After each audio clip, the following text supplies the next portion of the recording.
Dan ada pasal kedua, masalah keutamaan berdoa. Kemudian pasal ketiga, syarat-syarat terkabulnya doa dan hal-hal yang menghalangi terkabulnya. Di sini terbagi pembahasan pertamanya syarat-syarat terkabulkan doa. Ada ikhlas, mengikuti Rasulullah SAW, percaya dan yakin akan dikabulkan Allah, menghadirkan hati sewaktu berdoa dan khusyuk.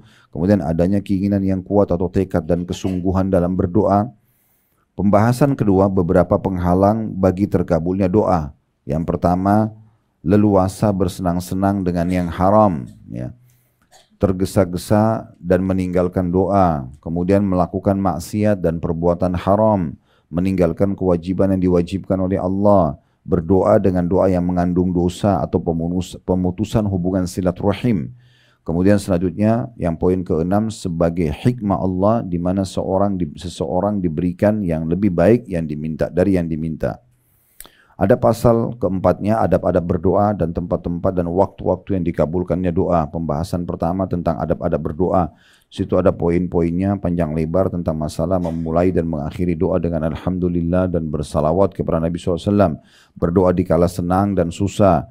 Tidak berdoa meminta keburukan menimpa keluarga, harta, anak dan diri sendiri. Merendahkan suara ketika berdoa antara terdengar dan berbisik.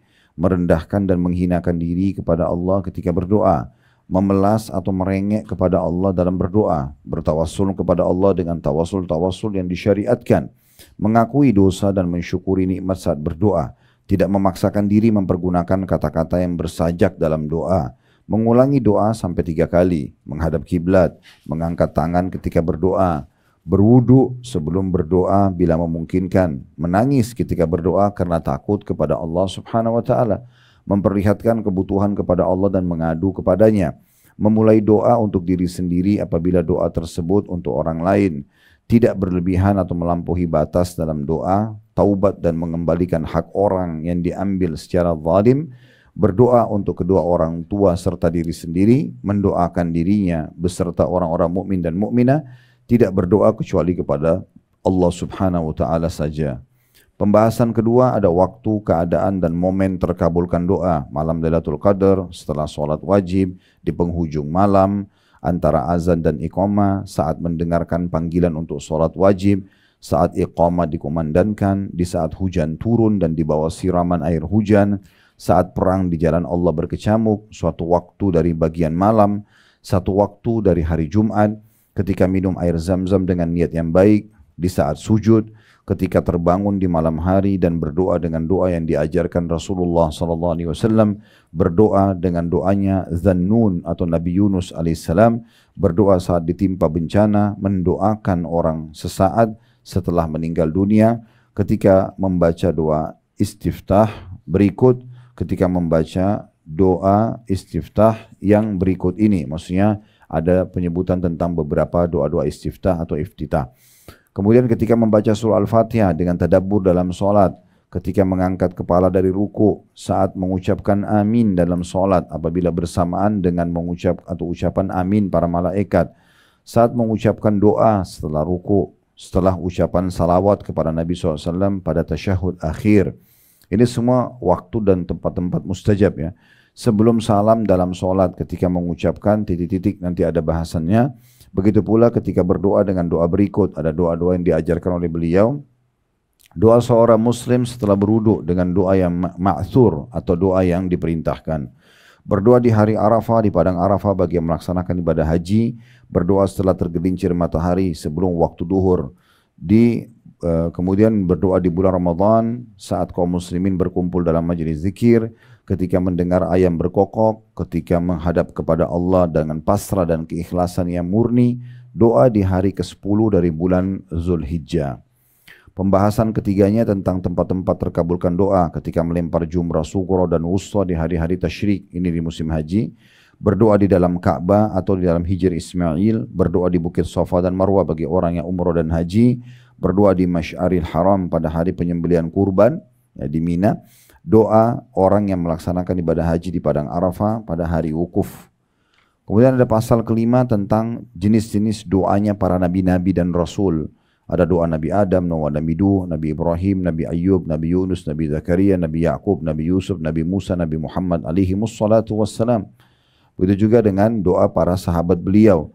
Doa Rasulullah untuk Anas bin Malik, doa Rasulullah untuk ibunya Abi Hurairah agar masuk Islam, doa Nabi SAW untuk Urwa bin Abu Al-Ja'ad Al-Bariqi, doa Nabi SAW agar kebinasaan menimpa sebagian musuh-musuhnya dan terbukti terkabul, doa Rasulullah SAW agar keburukan menimpa Suraqah bin Malik, doa Rasulullah SAW saat perang Badar, perang Ahzab dan perang Hunain. Pasal ke-6-nya, orang-orang yang doanya mustajab atau dikabulkan, seorang muslim yang berdoa untuk saudaranya sama muslim yang lain, yang jauh darinya, atau tidak satu lokasi, itu akan diijabah. Doa orang yang dizalimi, doa yang baik dari orang tua untuk anaknya, kemudian doa keburukan dari orang tua untuk anaknya, doa seorang musafir, doa orang yang berpuasa sepanjang hari, termasuk juga doa pada saat dia berbuka, doa seorang pemimpin yang adil, itu akan diijabah. Doa anak yang saleh, doa orang yang terbangun dari tidur apabila berdoa dengan doa yang ma'thur atau doa diajarkan oleh Nabi SAW, nanti akan dipelajari ya. Ada yang kalau bapak ibu ucapkan pada saat bangun tidur langsung diijabah doa setelah itu. Kemudian doa orang yang dalam keadaan darurat atau kesulitan, doa orang yang tidur di malam hari dalam keadaan suci dan berzikir kepada Allah. Nah ini berarti akan diijabah doanya kalau dalam keadaan berwudu ya. Kemudian doa orang yang berdoa dengan doanya Zannun atau doa Nabi Yunus. Doa orang yang tertimpa suatu musibah jika berdoa dengan doa-doa yang ma'thur atau diperintahkan. Doa orang yang berdoa dengan nama Allah yang agung. Doa seorang anak yang penuh bakti kepada kedua orang tuanya. Doa orang yang sedang melaksanakan ibadah haji. Doa orang yang berumrah. Doa orang yang berperang di jalan Allah. Doa orang yang banyak berzikir. Doa orang yang dicintai dan diridhoi oleh Allah. Terakhir pasal ke-7. Itu adalah pentingnya doa dan kedudukannya dalam kehidupan. Pembahasan pertama, besarnya kebutuhan hamba kepada Rabb-nya. Yang kedua, perkara-perkara terpenting yang harus diminta seorang hamba kepada Rabb-nya. Seperti mohon petunjuk kepada Allah, mohon pengampunan kepada Allah, mohon surga kepada Allah dan berlindung kepadanya dari api neraka, mohon ampunan dan keselamatan dunia akhirat, mohon kepada Allah keteguhan di atas din atau agama, dan akibat yang baik pada setiap urusan. Memohon kepada Allah kenikmatan yang langgeng dan perlindungan dari hilangnya kenikmatan tersebut. Dan yang terakhir, berlindung kepada Allah dari cobaan yang berat, kesengsaraan yang dalam, ketetapan takdir yang jelek, dan dari kesenangan musuh-musuh. Nah dari daftar isi yang tadi kita baca secara cepat ini, Bapak Ibu nanti bisa melihat, oh kayaknya di poin sekian ini saya lebih tertarik. Bisa dibaca di rumah nanti. Ya. Kira-kira mana yang paling kita penasaran, mulai baca di situ. Nanti insya Allah tetap akan kita bedah satu persatu. Ya. Baik, tentu di situ ada pendahuluan yang ditulis oleh penulis, kita akan lewati, kita akan masuk ke pasal pertamanya. Itu di halaman 3. Itu di halaman 3. Ya, namun sebelum kita masuk di sini Bapak Ibu sekalian, saya perlu menyampaikan dulu beberapa poin penting sebagai pembukaan. Yang pertama, doa itu adalah komunikasi dengan Allah Subhanahu wa taala. Itu namanya doa. Komunikasi, konsultasi, curhat. Itu semua makna daripada doa, supaya mudah difahami saja, ya. Dan memang curhat itu hanya kepada Allah. Kalau sama manusia, itu batasannya cuma konsultasi. Bapak Ibu lagi sakit, kalau saya sama seorang dokter, saya sakit kepala dok sudah 2 hari, obatnya apa? Nah, gitu. Nanti dokternya akan bicara, bertanya, dan juga butuh respon dari Bapak Ibu sekalian sesuai dengan bahan konsultasi saja. Gitu kan. Jadi tidak perlu curhat sama dokter. Misalnya, dok saya mau cerita dulu ya, dari minggu lalu saya nggak apa-apa kok sebenarnya. Kemudian panjang lebar cerita ternyata cuma sakit kepala, gitu kan. Nah, ini tidak diperlukan. Ya, tapi kalau curhat memang sama Allah Subhanahu wa taala. Justru kita hadapi masalah sekecil sampai sebesar apapun, Bapak Ibu wudu, menghadap kiblat, sholat. Ya, kemudian tuangkan semua yang kita inginkan dalam doa kita. Keluh kesah semuanya. Dan Allah Subhanahu wa taala menginginkan kita berdoa dari hal yang kecil sampai hal yang besar. Perhatikan sabda Nabi SAW, mintalah segala sesuatu kepada Tuhan kalian, termasuk tali sendal kalian yang putus. Ini harus dilatih nih dari awal.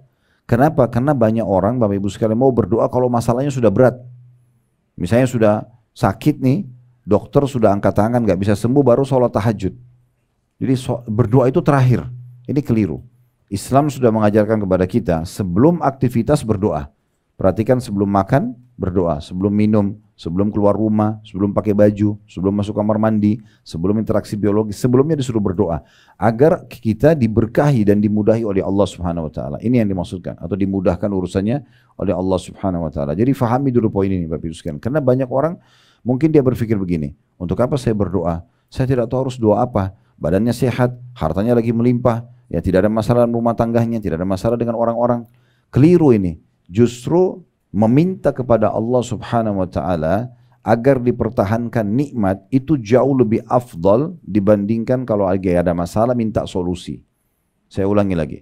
Yang lebih besar pahalanya Bapak Ibu sekalian adalah kalau kita minta kepada Allah agar nikmat yang sedang kita rasakan, kita lagi enak makan, lagi enak minum, badannya lagi sehat, hartanya lagi melimpah, hidupnya lagi bahagia, nggak ada masalah apapun. Justru itu puncak doa. Kita minta agar itu dipertahankan supaya jangan berubah. Itu lebih afdal dibandingkan nanti sudah sakit minta kesembuhan. Lagi ada masalah sama orang minta diselamatkan. Ini yang dinomor dua kan yang kedua ini. Yang pertama itu lebih afdal. Makanya kata Nabi SAW, kenalilah Tuhan kalian di saat kalian sedang sulit, di saat kalian sedang lapang, maka dia akan kenali kalian di saat kalian sedang sulit. Jadi kalau ditanya, mau nggak diijabah doanya Bapak Ibu lagi perlu sekali, lagi terdesak, lagi terlilit utang, lagi sakit, lagi ada masalah, dikena fitnah dan segala macam, maka jawabannya adalah berdoa di saat lapang. Jadi justru di saat sehat, di saat kita lagi melimpah nikmat, di situ berdoa terus. Ya Allah, pertahankan nikmat ini, pertahankan kesehatan ini, limpahkan, berkahi dan segala macam. Ya, makanya kita habis makan, habis minum, habis interaksi biologis yang halal, kita selalu disuruh bersyukur. Alhamdulillah. Supaya itu bertahan. Ya, jadi jangan pernah berpikir saya berdoa itu hanya kalau ada masalah. Tidak, keliru. Justru berdoa itu puncaknya di saat kita sedang tidak ada masalah. Minta agar nikmat itu dipertahankan. Jadi tidak ada alasan untuk tidak berdoa. Ya, tidak ada alasan untuk tidak berdoa. Ini poin penting dulu untuk kita fahami. Ya, makanya dikatakan baginda Nabi SAW itu kalau ada masalah apapun beliau langsung sholat. Artinya berdoa, langsung berdoa. Jadi yang pertama adalah dia menyampaikan curhatnya kepada Allah Subhanahu wa taala dan beliau tidak berhenti berdoa sampai beliau melihat hasilnya. Terus berdoa. Itu penting sekali. Jangan pernah putus asa dalam berdoa. Mungkin Bapak Ibu tinggal sekali lagi berdoa sudah diijabah, ya. Tapi banyak orang tidak lama dia berhenti, ya. Makanya kata Nabi SAW dalam sebuah hadis, yustajabu li ahadikum malam ya'jal. Pasti diijabah doa seseorang di antara kalian selama dia tidak tergesa-gesa. Maka ada sahabat bertanya, wa kaifal istijal? Bagaimana sebenarnya cirinya orang tergesa-gesa itu ya Rasulullah? Kata Nabi SAW, yaqulu da'utu wa lam yustajabu li fatarakat doa. Dia bilang saya sudah berdoa, belum lihat hasilnya, lalu dia tinggalkan doa. Mungkin tinggal sekali lagi berdoa, tinggal sehari lagi, tinggal sepekan lagi. Kenapa berhenti? Sudah dari awal start, kenapa berhenti di tengah-tengah? Minta terus. Kadang-kadang ada orang begitu, dia sudah curhat sama Tuhannya sudah bagus, ya. Kemudian dia berhenti tengah jalan, lalu dia pergi kepada manusia yang tidak bisa punya apa-apa. Ya. Yakinilah Bapak Ibu sekalian, kalau Anda datang kepada orang yang Anda cintai pun, misalnya kedua orang tua kita ceritakan masalah kita, sebenarnya kita sedang bebankan kepada mereka. Dan itu berbahaya, bisa saja masuk ke bab durhaka nantinya kalau mereka terbebani, mereka nggak bisa tidur, ini kan jadi masalah. Kalau yang kita ceritakan orang yang kita cintai, kita bebankan pada mereka. Kalau kita doa, ceritakan masalah kita kepada manusia yang tidak mencintai kita atau ada masalah dengan kita, walaupun dia sekarang terlihat teman, setiap saat dia bisa jadikan sebagai senjata untuk menyerang kita. Jadi curhat hanya kepada Allah Subhanahu wa taala, ya. Makin banyak, makin sering tidak diketahui masalah kita oleh manusia, maka makin bagus. Biarkan hanya Tuhan kita yang tahu. Yakini poin ini pondasi dasar akidah, ya. Kalau kita sedang mendapatkan nikmat, yang ciptakan kita Allah, yang ciptakan nikmat itu Allah, yang bisa pertahankan hanya Allah. Nggak ada yang lain. Dan kalau kita sedang ada ujian, yang ciptakan kita Allah, yang ciptakan ujian itu Allah, yang bisa berikan jalan keluar hanya Allah. Lalu untuk apa ke manusia? Kan itu. Jadi nggak perlu. Makanya para sahabat, para tabi'in, orang-orang soleh sebelum kita, mereka menghadapi sekian banyak masalah sebagaimana kita hadapin kadang-kadang masalah gitu ya. Tapi tidak ada yang tahu di kalangan manusia. Orang-orang melihat mereka itu bahagia saja. Padahal mereka punya masalah karena mereka sudah kembalikan kepada Tuhannya. Mereka sholat di malam hari, mereka berdoa di antara azan dan iqamah, berkeluh kesah sama Tuhannya, penuh dengan keyakinan Allah mendengarkan dan akan menerima. Sudah selesai. Habis itu dia tawakal kepada Allah. Nah itu poin penting yang harus kita garis bawahi sebagai pondasi bahasan doa. Jadi jangan berdoa di saat butuh saja, tapi berdoa setiap saat. Jadikan rutinitas kita. Dan ingat, kalau kita berdoa kepada Allah Subhanahu wa Ta'ala di saat lapang, Allah akan berikan kita atau mudahkan urusan kita di saat kita sedang sempit. Baik, kita akan bacakan di halaman 3 pembahasan pertama di pasal pertama tentang definisi dan macam-macam doa. Di situ dikatakan oleh penulis tentang definisi doa. Doa dari segi bahasa atau etimologi berarti meminta dan memohon. Seperti ucapan tanda kutip saya berdoa kepada Allah, saya memohonnya, N-nya besar kata ganti Allah, dengan suatu doa. Artinya saya memohon kepadanya dengan meminta dan saya mengharapkan suatu kebaikan yang ada di sisinya, di sisi Allah Subhanahu wa Ta'ala. Kemudian berdoa kepada Allah berarti meminta darinya kebaikan dan mengharapkan kebaikan tersebut. Seperti dalam bahasa Arab, da'a li fulan, dengan menggunakan kata bantu li yang berarti untuk, ya. Doa untuk si fulan, yakni memohon kebaikan untuknya. Da'a ala fulanin dalam bahasa Arab dengan menggunakan kata bantu ala, berarti berdoa atas si fulan yang memohon agar keburukan ditimpa atasnya.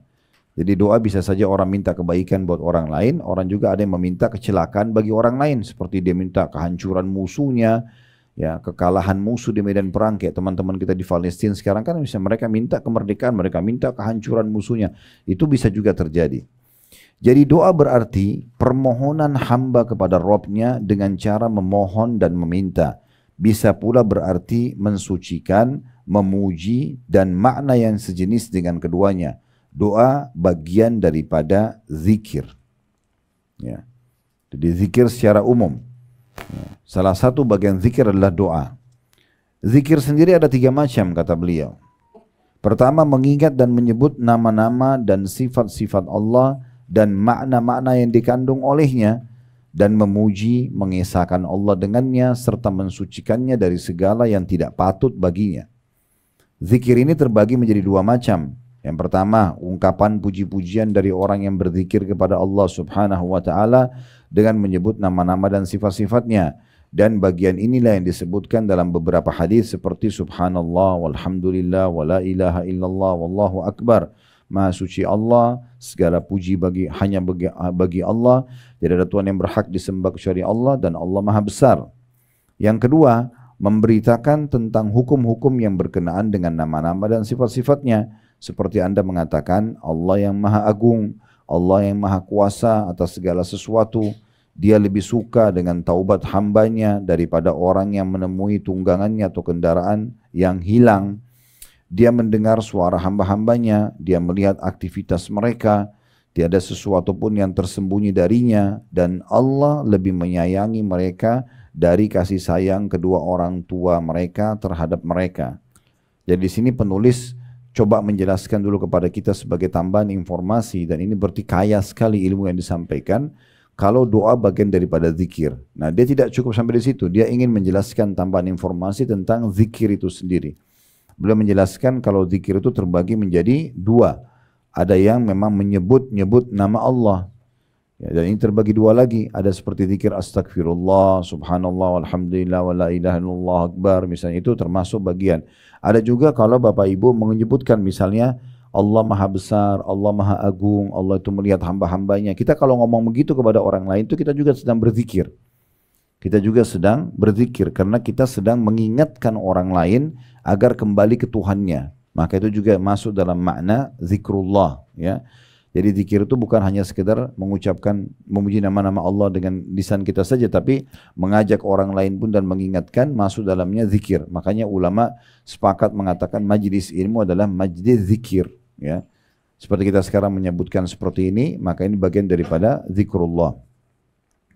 Bagian kedua dari zikir adalah mengingat dan menyebut perintah Allah, larangannya, halal dan haram, dan segala hukum yang ditetapkannya, dengan bersikap melakukan perintahnya dan meninggalkan larangannya, mengharamkan apa yang diharamkannya dan menghalalkan apa yang dihalalkannya. Zikir seperti ini juga ada 2 macam. Jadi di sini maksudnya majelis ilmu lebih tepatnya, ya, mengingatkan tentang halal haram. Zikir seperti ini ada dua. Yang pertama mengingat Allah dengan memberitakan bahwasanya Dia memerintahkan perkara ini, melarang dari perkara ini, Dia menyukai ini, membenci perkara ini, dan ridho dalam masalah ini. Yang kedua mengingat Allah atau berzikir berkaitan dengan perintahnya, maka langsung melaksanakan perintah tersebut, dan berkaitan dengan larangannya, maka segera menjauhinya dan menghindarinya. Jadi di sini beliau ingin menyampaikan tentang masalah zikir itu ada 3 macam ya. Kalau yang pertama intinya adalah penyebutan dengan lisan ya.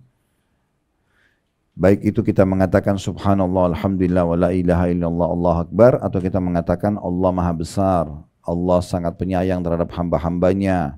Misalnya ibu dalam doa dan bapak sekalian bilang, ya Allah, zat yang telah menciptakan alam semesta ini, zat yang mengizinkan aku mengangkat tangan ini, mengucapkan doa-doa ini, itu juga zikir namanya. Ya, itu juga zikir.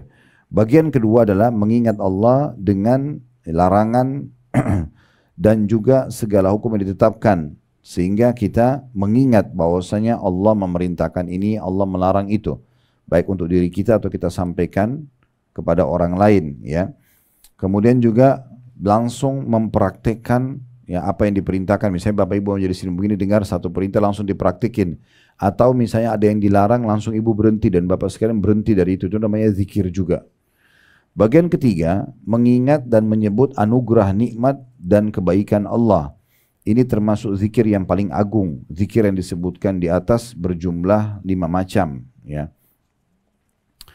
Di sini maksudnya adalah zikir juga bisa terbagi menjadi 3 macam. Di sini yang dimaksud yang di poin ketiga adalah bagaimana seseorang hamba mengingat dan mengenang kebaikan Allah, seperti kita jadi lahir di muka bumi ini, atau Bapak Ibu melihat memperbesarkan nikmat Allah, seperti misalnya orang punya rumah ini, maka Bapak Ibu pemilik rumah coba merenungi kembali bagaimana posisi rumah ini berada di mana dibandingkan dengan orang-orang yang tidak memiliki di wilayah yang sama, mungkin ukurannya, mungkin setiap jengkal dari rumah ini, semua nikmat itu dibesarkan.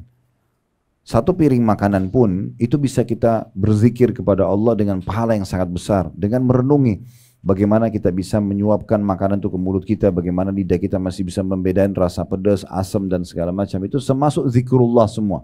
Termasuk adalah zikrullah ya.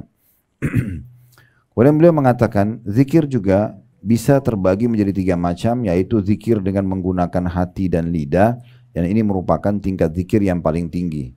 Jadi Bapak Ibu berzikir dalam hati, berzikir juga dengan lidah. Misalnya kita bilang subhanallah dengan lisan, tapi hati kita merenungi makna subhanallah itu. Kita bilang alhamdulillah, hati kita merenungi tentang nikmat Allah, syukur itu, maka itu yang paling afdal zikir. Yang kedua zikir dengan menggunakan hati saja, dan ini merupakan tingkat kedua. Orang mengingat dalam hati tapi lisannya tidak bilang subhanallah gitu ya. Kemudian yang ketiga zikir dengan menggunakan lisan ya. Zikir ini menduduki tingkat ketiga. Misalnya Bapak Ibu habis sholat subhanallah, subhanallah, alhamdulillah, misalnya Allah akbar, tapi itu cuma lisan, hatinya nggak ikut, itu juga tetap dapat pahala. Tapi ini level terendah dari zikir. Yang tertinggi hati sama lisan, yang kedua cuma hati saja, yang ketiga hanya lisan saja. Jadi definisi zikir adalah melepaskan diri dari sifat lalai dan lupa kepada Allah. Yang dimaksud dengan lalai ialah meninggalkan sesuatu dengan usaha manusia itu sendiri. Sedangkan lupa ialah meninggalkan sesuatu tanpa usaha dari manusia itu sendiri. Jadi maksudnya di sini beliau ingin titik beratkan poin bahwasanya dari semua kesimpulan itu berarti zikir itu definisinya ini. Ya, kalau yang mau tandain di garis bawahi tadi sudah ada definisi doa di depan, ini sekarang definisi zikir. Ya adalah di situ dikatakan definisi zikir adalah melepaskan diri dari sifat lalai dan lupa kepada Allah. Itulah zikir. Melepaskan diri ya dari sifat lalai dan lupa kepada Allah. Ini saking kita bukan di kelas kampus ya. Kalau kelas kampus saya sedikit lebih tegas ya. Biasanya saya bilang, ini akan keluar di ujian ya. Nah, biasanya mahasiswanya cepat-cepat tuh stabilo langsung ya. Nah, ini akan keluar di ujian karena definisi itu penting ya. Tapi karena kita nggak ada ujiannya, jadi Bapak Ibu saya bilang garis bawahi, ini definisinya. Karena supaya kita tahu oh apa itu doa, apa itu zikir ya. Dari semua panjang lebar yang dijelaskan tadi oleh beliau ingin sampaikan sebuah poin penting definisinya. Berarti orang yang berzikir adalah orang yang melepaskan diri dari sifat lalai dan lupa kepada Allah. Jadi di saat kita selalu mengingat Allah berarti kita dianggap berzikir walaupun lisan kita tidak mengucapkannya. Baik, selanjutnya zikir mempunyai 3 tingkatan. Yang pertama zikir zahir, yaitu pujian kepada Allah Subhanahu wa taala. Nampak, terdengar seperti orang bilang subhanallah alhamdulillah wa la ilaha illallah Allah akbar tadi. Atau zikir yang mengandung doa seperti dalam firman Allah Subhanahu wa taala dalam surah Al-A'raf ayat 23. Surah Al-A'raf ayat 23. Yang bunyinya qala rabbana zalamna anfusana wa in lam takfir lana wa tarhamna lanakunanna minal khasirin. Ini potongan ayat dari surah Al-A'raf ayat 23. Keduanya berkata, ya Rabb kami telah menganiaya diri kami sendiri. Jika engkau tidak mengampuni kami dan memberikan rahmat kepada kami, niscaya pastilah kami termasuk orang-orang yang merugi. Ya, ini doa Nabi Adam alaihissalam dengan istrinya Hawa, ya, pada saat mereka melanggar perintah Allah Subhanahu wa taala. Juga seperti orang membaca ya Hayyu ya Qayyum birahmatika astaghith. Wahai Tuhan yang maha hidup dan Tuhan yang maha mengurusi makhluknya, dengan rahmat-Mu lah aku mohon atau memohon diselamatkan. Atau berzikir dalam kurung mengingat dan menyebut dengan memohon perlindungan Allah seperti ungkapan Allah bersertaku, Allah melihatku, Allah menyaksikanku, dan yang semisalnya yang bertujuan membantu agar kehadiran Allah lebih dapat terasakan. Begitu pula untuk kepentingan memelihara hati, menjaga tata krama di hadapan Allah, menghindari kealpaan diri, juga memohon perlindungan kepada Allah dari syaitan dan kejahatan manusia. Ya. Jadi kalau kita simpulkan sebenarnya di poin ini tentang masalah zikir yang zahir, berarti Bapak Ibu selalu melantunkan zikir dengan suara. Apakah lagi sendiri atau di depan orang. Kayak misalnya kita lagi sendiri di mobil, ibu-ibu lagi masak atau lagi belanja, bapak-bapak lagi di kantor, lagi tidak ada kegiatan, lalu tangannya terus berzikir subhanallah, alhamdulillah. Itu yang dimaksud di sini secara zahir. Terus aja berzikir. Nanti kalau lagi ngomong sama orang, baru dia ngomong yang lain ya. Tapi kalau tidak diam maka selalu berzikir. Nah itu yang dimaksud dengan zikir yang zahir. Dan zikir-zikir yang diajarkan oleh Nabi SAW menghimpun ketiga macam zikir ini, yaitu memuji Allah, berisi doa dan permohonan, serta menghadirkannya sehingga mencakup perlindungan yang sempurna, kebeningan hati, menghindari kealpaan diri dan berlindung dari godaan syaitan. Ini bisa terjadi setiap saat ya Bapak Ibu sekalian. Misalnya contoh, Bapak Ibu lihat ada orang di depan mata kita lagi jalan, lagi mendapatkan nikmat. Kendaraannya bagus, bajunya bagus, penampilannya rapi. Itu yang bisa jadikan bahan doa. Langsung kita mengatakan, ya Allah berkahilah buat dia dan berikan aku lebih baik dari dia. Jadi doa. Ya, jadi kelebihan orang pun kita bisa jadikan doa. Apa saja. Bapak Ibu bisa jadikan doa keburukan orang. Ada orang lumpuh, cacat. Ya, ada orang buat kesalahan. Lalu kita mengatakan, ya Allah tolonglah selamatkan dia dari keburukan itu. Berikan dia hidayah dan selamatkan aku darinya. Jadi kesalahan orang pun bisa jadi doa kita. Kita bisa memanen pahala yang sangat besar dengan doa kalau melihat seseorang melakukan perbuatan yang sangat luar biasa ya dalam amal-amal soleh. Seperti contoh, kalau Bapak Ibu melihat ada satu masjid besar sekali, bagus. Sayang sekali kalau Bapak Ibu masuk masjid tersebut cuma bilang bagus ya masjidnya, cuma sebatas itu. Dapat apa? Nggak dapat apa-apa. Cuma pujian saja. Kenapa Bapak Ibu tidak berdoa? Sambil niat dalam hati mengatakan, ya Allah berkahilah dan terimalah orang yang membangun masjid ini. Dan kalau seandainya engkau memberikan aku kesempatan seperti dia, aku akan lakukan yang sama. Ini bisa berbalik. Pahala, bukan berbalik. Apa yang didapat oleh pembangun masjid tersebut, Bapak Ibu dapat juga. Dengan doa ini. Ini yang kata Nabi SAW, manusia 4 macam. Yang pertama yang paling baik, yang Allah kasih ilmu dan harta. Dia udah pintar agama, dia kaya raya, lalu dia habiskan keduanya di jalan Allah. Ini orang yang terbaik. Ya, misalnya dia uang yang dia miliki dari sumber halal, lalu dia bangun masjid, rumah anak yatim, dia sedekah, dia silaturahim keluarga, pokoknya hartanya semua dipakai di jalan Allah kebaikan dengan ilmu dia. Ini orang yang terbaik. Makanya Bapak Ibu jadikan bagian daripada doanya, ya Allah jadikanlah aku hambamu yang engkau karuniai ilmu dan harta. Ini yang baik-baik. Dan menghabiskan, jangan lupa, ditambah dan menghabiskannya di jalanmu. Ya, maksudnya kita menggunakan ilmu tersebut dan harta tersebut di jalan Allah. Ini orang yang terbaik. Yang kedua, ini jadi saksi bahasan kita, adalah orang yang Allah kasih ilmu saja, tapi nggak dikasih harta. Dia pintar, dia tahu bangun masjid itu pahalanya besar, ya, dia tahu kalau silaturahim keluarga atau infak untuk keluarga itu pahalanya besar misalnya, tapi dia nggak punya harta. Cuman kata Nabi SAW, dia dengan ikhlas dari hatinya berkata, sambil melihat golongan pertama tadi yang Allah kasih ilmu dan harta, dia bilang, ya Allah, kalau seandainya engkau mengaruniakan aku seperti engkau karuniakan golongan pertama tadi, yang bangun masjid, rumah anak yatim, tapi dia tidak bisa lakukan karena tidak punya harta. Kalau engkau berikan aku kesempatan seperti dia, aku akan lakukan yang sama. Kata Nabi SAW, dengan niat dan doa yang baiknya ini, fahuma fi ajri sawa, maka mereka sama pahalanya. Jadi kalau lewat di sebuah masjid, rumah anak yatim, apa sajalah, orang lagi pergi haji, orang lagi pergi umroh, jangan cuma bilang, oh iya ya, itu tidak ada manfaatnya, oh bagus ya, atau hanya puji orang, enggak. Bagaimana kita langsung tunggangi kebaikan itu agar kita berdoa juga kepada Allah, supaya Allah berikan kita seperti yang sama.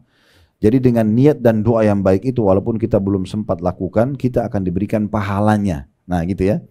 Oleh karena itu kebaikan orang lain, ya, kelebihan orang lain kita bisa berdoa untuk kita diberikan yang sama. Amal soleh mereka juga kita bisa dapatkan dengan kita berdoa. Dan keburukan orang lain kita bisa berlindung dari Allah SWT atau kepada Allah dari keburukan tersebut. Nah ini bagian-bagian daripada zikir yang zahir, yang nampak, doa yang nampak. Yang kedua, ada zikir khafi atau samar-samar, yaitu zikir yang menggunakan hati semata agar terhindar dari sifat lalai dan lupa yang merupakan penghalang antara Rabb dan hati manusia. Keharusan hati untuk menghadirkan Allah menjadikannya seolah-olah melihat Allah, ya. Jadi yang dimaksud sini adalah zikir khafi atau samar-samar, zikir yang menggunakan hati saja atau hati semata, ya. Jadi hati ini memang Bapak Ibu sekalian usahakan tidak diisi dengan hal-hal yang sifatnya duniawi. Duniawi itu hanya sebatas di mata dan pikiran, sebatas di pikiran kita saja. Misalnya makanan, pakaian, kendaraan, itu tidak boleh masuk dalam hati. Jangan dimasukin dalam hati. Ya. Dalam hati itu hanya hal-hal yang berhubungan dengan apa yang Allah perintahkan kepada kita. Misalnya kita berharap masuk ke dalam surga. Ya. Kalaupun hati kita senang, senang karena kita mendapatkan nikmat Allah. Kalau kita sedih, sedih karena kehilangan nikmat Allah itu. Jadi jangan dimasukkan urusan dunia. Dunia ini kecil, ya. Nggak dapat makanan kesukaan, nggak dapat baju, nggak dapat kerjaan, itu dunia. Biasakan aja, ya. Makanya dikatakan oleh Sa'id bin Musayyib rahimahullah, seorang ulama tabi'in, aku telah bertemu dengan generasi, maksudnya para sahabat, yang mereka sama sekali tidak pernah terpengaruh atau merasa sedih dengan kehilangannya seluruh dunia yang mereka miliki. Mau kehilangan harta, mau kehilangan apa, tidak peduli, mereka nggak ada masalah. Seperti tidak terjadi apa-apa. Tapi mereka akan merasa sedih yang dalam hati mereka kalau mereka ketinggalan satu kewajiban yang Allah perintahkan. Telat sholat subuh, ya, atau kehilangan sholat sunnah, ya, kehilangan kesempatan zikir. Nah itu baru kita sedih. Jadi banyak orang salah tempatkan ini. Kesedihan tidak ada gunanya. Sedih hanya kita tidak dapat makanan kesukaan, untuk apa? Ya, terutama ibu-ibu kadang-kadang bawa perasaan gitu ya. Jadi nggak dapat makanan kesukaan sudah jadi bahan cerita 1 minggu. Untuk apa? Biasa aja, nggak dapat makanan itu pindah ke makanan yang lain, nggak dapat baju itu pindah ke baju yang lain, kan selesai. Dunia kecil, jangan dibesar-besarkan. Akhirnya nanti hati kita dipenuhi dengan dunia, kita tidak bisa berzikir kepada Allah. Nah itu yang perlu difahami. Jadi hati itu jangan diisi kecuali hanya Allah Subhanahu Wa Taala saja. Kemudian yang ketiga, zikir hakiki yang kata beliau, yaitu atau yang Allah Subhanahu Wa Taala sebutkan atau menyebut hambanya, fadhkuruni azkurkum washkuruni wala takfurun. Karena itu ingatlah kamu kepadaku, niscaya aku ingat pula kepadamu, dan bersyukurlah kepadaku dan jangan kamu mengingkari nikmatku. Dalam surah Al-Baqarah ayat 152. Dan Rasulullah SAW bersabda, yaqulullahu ta'ala, ana inda dhanni abdi bi, wa ana ma'ahu idha dhakarani.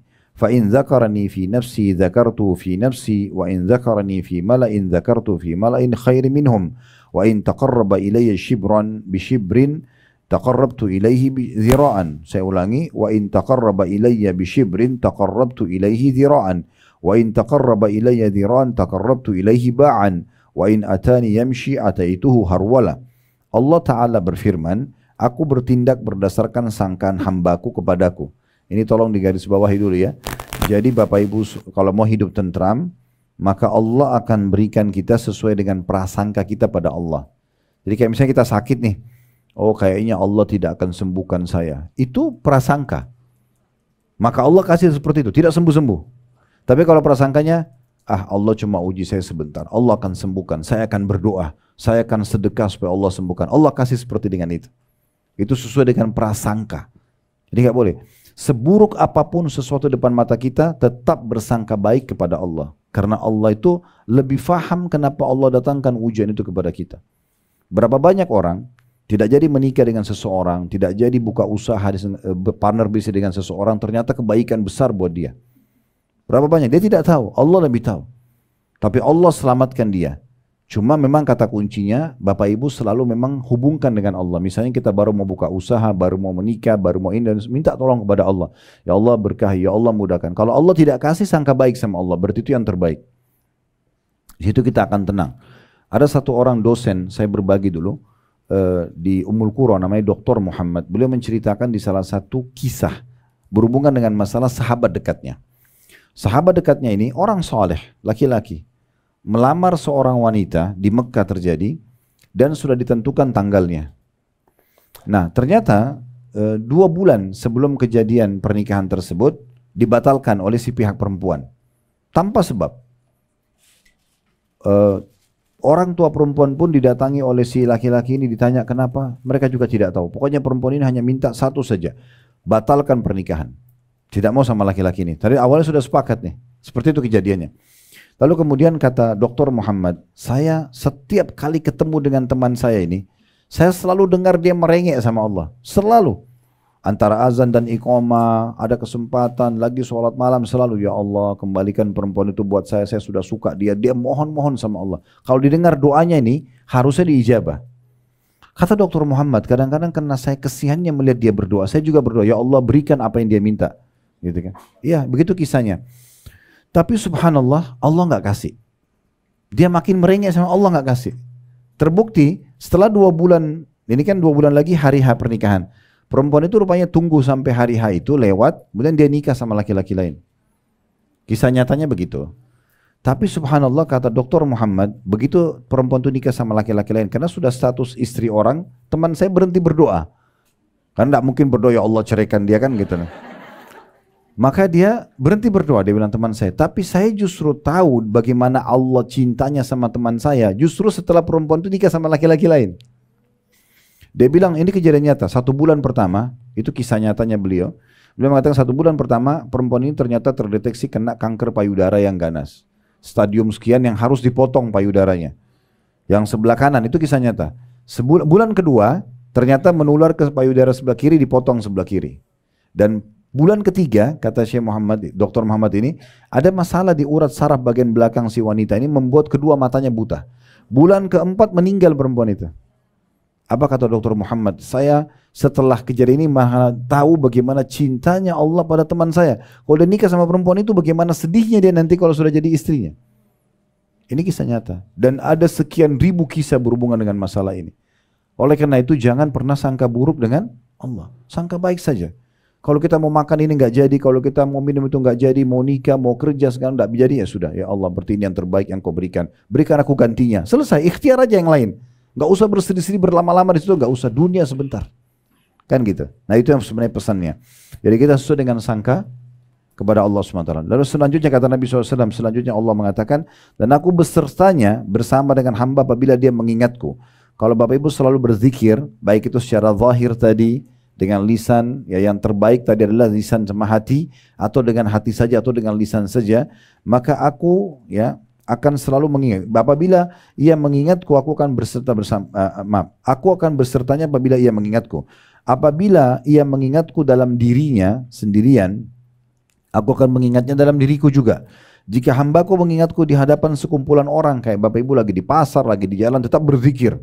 Ya, tetap mengingat Allah Subhanahu wa taala. Baik mengingat itu dengan zikir dengan lisan tadi, atau misalnya meninggalkan apa yang Allah larang atau mengerjakan apa yang Allah perintahkan, maka aku pun kata Allah akan mengingatnya di hadapan sekumpulan makhluk yang lebih baik dari itu. Maksudnya di kalangan para malaikat. Jika ia mendekatkan diri kepadaku sejengkal saja. Sedikit kita berupaya, kayak misalnya Bapak Ibu sedikit, saya sudah mulai mau sholat malam, saya mulai mau sholat duha, saya mulai mau sedekah, saya mulai mau belajar, saya mulai mau tutup aurat, mulai sedikit saja sejengkal, maka kata Allah, aku akan mendekat pada hamba tersebut sehasta. Ya, kita sejengkal, Allah sesiku. Ya. Kemudian selanjutnya, jika ia mendekatkan diri kepadaku sehasta, sesiku, aku akan mendekat kepadanya sedepah, satu lengan. Ya. Dan jika dia mendekatkan diri kepadaku dengan berjalan, aku akan mendekatinya dengan berjalan cepat atau berlari kecil. Ya. Artinya sedikit saja kita berupaya untuk mendekatkan diri kepada Allah SWT, Allah langsung mendekatkan diri kepada kita. Ya. Ada juga poin penting, ini sebagai penutup ya. Mungkin setelah ini kalau ada mau bertanya silakan, kita akan lanjutkan pertemuan karena nanti ini adalah pembahasan kedua tentang macam-macam doa. Bapak Ibu sekalian, kalau seandainya Anda mau berdoa, nanti juga akan disebutkan oleh beliau tentang syarat-syaratnya ya. Jangan pernah meninggalkan poin-poin ini, walaupun nanti akan disinggung. Yang pertama, mulai dengan memuji Allah dan membaca salawat kepada Nabi SAW. Harus selalu itu. Minimal gini, Alhamdulillah wassalatu wassalamu ala rasulillah, minimal. Lalu bilang, ya Allah sembuhkan penyakitku, ya Allah mudahkan urusanku, ya Allah berkahi hidupku dan seterusnya. Ya. Jadi jangan pernah berdoa tanpa memulai, kecuali doa itu memang diajarkan oleh Nabi SAW tanpa memulai dengan pujian. Contoh kita mau masuk kamar mandi, ya kita langsung saja baca Allahumma inni a'udzubika minal khubuthi wal khaba'is, atau kita keluar mengatakan ghufranak misalnya, atau doa makan kita tinggal baca bismillah, habis makan alhamdulillah. Ini semua tidak butuh membaca alhamdulillah wassalatu wassalamu ala rasulillah. Tapi kalau doa permohonan, maka Bapak Ibu mulai dengan memuji Allah dulu ya. Makin banyak pujiannya makin bagus. Kadang-kadang nanti kita akan belajar di buku kita ini, kadang-kadang doa Nabi Muhammad SAW itu panjang sekali pujiannya, ujungnya terakhir cuma minta Allah ampuni. Tapi pujiannya, wahai Tuhan yang alam semesta, pencipta alam semesta ini, yang menciptakan jin dan manusia, yang menciptakan surga dan neraka, puji-pujian banyak sekali. Ya. Maka nanti ujungnya ternyata minta satu poin, itu memang penting sekali. Karena pernah ada sahabat Bapak Ibu sekalian masuk masjid Nabi SAW, lalu dia bilang langsung, Allahumma gfirli, ya Allah ampunilah aku. Kata Nabi SAW, ista'jala hadza, orang ini tergesa-gesa sekali. Harusnya dia memuji Allah dulu, dia membaca salawat kepadaku, baru kemudian dia sampaikan hajatnya. Karena itu doa permohonan. Ini bukan doa yang kita tadi terikat dengan mau kamar mandi, keluar kamar mandi dan seterusnya ya. Kita sedang memohon hajat tertentu. Jadi harus mulai dengan memuji Allah dan baca salawat kepada Nabi SAW. Kata Umar bin Khattab, doa kalian akan dihijab oleh Allah, tidak diterima selama kalian tidak baca salawat kepada Nabi SAW. Ya, mulai dengan itu, alhamdulillah wassalatu wassalamu ala rasulillah. Yang kedua, pilih tutur kata yang santun dan baik. Ingatlah, Allah itu tidak tuli, Allah itu mendengar. Tidak usah teriak-teriak. Ya, nanti ada bab sendiri dibahas oleh beliau karena pentingnya tidak keras suara, tidak juga terlalu menghilangkan suara. Bagaimana kita menyampaikannya sesuai dengan adab dan tata keramanya ya. Pilih tutur kata yang paling baik. Ya. Kemudian yang ketiga adalah meminta atau tidak meminta sesuatu yang haram, serta menjauhi semuanya yang berhubungan dengan yang haram. Pakaian, makanan, minuman, semua tidak boleh ada yang haram. Karena kita sedang memohon kepada Allah Subhanahu wa ta'ala. Kemudian yang keempat, ya, tidak berhenti memohon sampai melihat hasilnya. Terus mohon sampai melihat hasilnya. Ya. Terus minta, jangan berhenti. Makanya tadi saya sebutkan hadis waktu di awal pembukaan, kata Nabi SAW, diterima doa seseorang dari kalian selama dia tidak tergesa-gesa. Sahabat tanya, bagaimana tergesa-gesa ya Rasulullah? Kata Nabi SAW, dia bilang, saya sudah berdoa, lalu kemudian belum lihat ijabahnya, kemudian ya dia berhenti berdoa. Kemudian yang keenam, ya, yang kelima, yang perlu diperhatikan juga adalah memohon dan bertawassul kepada Allah. Memperkuat doa itu dengan tawasul, dengan amal-amal saleh. Seperti misalnya untuk diijabah supaya disembuhkan penyakit, dimudahkan urusan, selain berdoa, sedekah juga. Dikuatkan dengan itu. Kita sedekah atau kita minta orang lain bantu doakan selama orang itu masih hidup. Misalnya tolong doain saya ya. Walaupun kita tidak usah detail sampaikan saya lagi ada urusan ini, tidak usah. Tapi kita tinggal bilang tolong doain saya supaya dimudahin ya. Atau kita sendiri yang berijtihad setiap kali ketemu sama teman-teman ya, atau kerabat, atau mungkin pasangan suami istri selalu doakan. Ini yang jarang terjadi kita ya. Jadi kenapa seorang suami tidak selalu mendoakan istrinya, semoga Allah berikan kamu hidayah, semoga Allah jaga kamu, semoga Allah sehatkan. Misal dalam sehari bisa saja kita ucapinkan doa itu, atau seorang istri selalu mengatakan semoga Allah selalu jaga di luar dari mara bahaya dan segala macam. Kenapa tidak doakan? Kenapa nggak doakan anak-anak dengan hal-hal yang baik gitu ya? Ya, misalnya kita mengatakan semoga Allah jaga, semoga kasih hidayah, semoga kamu jadi anak soleh dan seterusnya. Itu juga teman dengan teman ya. Kalau ketemu gini di majelis ilmu, pada saat sebelum berpisah mungkin ya semoga selalu sehat selalu ya, semoga selalu sukses selalu. Kenapa nggak dibahasakan doa ya semuanya? Jadi kita bisa tawasul dengan amal soleh, diantaranya dengan bersedekah dan juga minta orang lain doakan. Ini termasuk yang penting. Yang keenam adalah tidak atau memaksimalkan lah ya waktu-waktu mustajab. Nah, seperti contoh yang sering luput dari kita tuh antara azan dan iqamah Bapak Ibu sekalian. Itu waktunya pendek sekali. Makanya kalau mau sholat, apalagi kalau sholatnya di masjid, itu usahakan datang sebelum azan ya. Pas azan sambil jawab muadzin, habis azan itu kan waktu mustajab. Maksimal itu biasanya 10 menit. Kalaupun pakai biasa jam digital di masjid-masjid itu biasa 10 menit ya. Kalau di masjid 15, kalau di Masjid Haram Mekah Madinah itu biasanya sampai 15 menit, tapi kita biasa 5 sampai 10 menit. Ini waktunya pendek sekali. Ibu-ibu juga kalau lagi di rumah dengerin azan misalnya dikumandangkan, pas selesai azan itu waktu mustajab. Berhenti dulu aktivitas yang lainnya, berdoa dulu. Hadap kiblat, angkat tangan, alhamdulillah wassalatu wassalamu ala rasulillah, sampaikan hajatnya di situ. Ya. Dan ingat, doa-doa itu atau semua jenis ibadah Bapak Ibu sekalian, kalau kita biasakan untuk melakukannya, kita maksimal di situ, maka secara otomatis Allah akan berkahi di situ. Kayak misalnya gini, mungkin ibu, kadang-kadang bapak sekalian berdoa, lalu tidak tahu mau ucapin doa apa lagi, lalu ditutup dengan salawat kepada Nabi, ya kemudian tutup doanya. Tapi kalau kita rutinkan, seminggu sering berdoa, sebulan sering berdoa, nanti muncul dari lisan kita doa kita tidak pernah terfikir sebelumnya. Allah berkahi di situ. Tiba-tiba kita ucapin tutur kata yang kayak dari mana nih, kita kayak nggak tahu gitu. Nah itu sering terjadi. Ya, tapi keberkahan akan datang. Yang terakhir Bapak Ibu sekalian harus diikuti dengan keyakinan. Ya, ini sesuai dengan sabda Nabi SAW. Ini yang ketujuh ya. Udu rabbakum muqinuna bil ijabah. Fa inna Allah la yaqbalu du'a min qalbin ghafil. Berdoalah kalian kepada Tuhan kalian dengan penuh keyakinan karena Allah tidak akan menerima doa dari hati yang lalai. Ya, jadi kalau cuma ngucapin lisan saja begitu doanya tanpa hadir hatinya, ini nggak bisa. Ya. Saya tidak yakin Allah terima nggak sih? Gitu. Jadi makin yakin maka makin besar peluang untuk diterima. Ya, makin besar peluang untuk diterima. Dan ingat juga tadi yang poin yang saya bilang ya, kalau Bapak Ibu sedang berdoa jangan berhenti sampai lihat hasilnya ya. Berdoa terus. Karena ada sebuah riwayat penting untuk kita renungi. Kata Nabi SAW, kalau Allah mendengar doa yang indah dari seorang hamba, saya Bapak Ibu betul-betul merenungi doanya, meresapi dan mengeluh kesah, yakin Allah sedang mendengar, maka Allah menerlambatkan ijabahnya. Begitu hadisnya, Allah menerlambatkan ijabahnya. Kalau Allah mendengar doa yang indah dari seorang hamba, Allah menerlambatkan ijabahnya. Tujuannya apa? Agar hamba tersebut tetap dalam doa. Coba bisa bayangkan gini, kalau kita lagi sakit, ya Allah sembuhin saya, langsung tiba-tiba sembuh. Masih berdoa kah?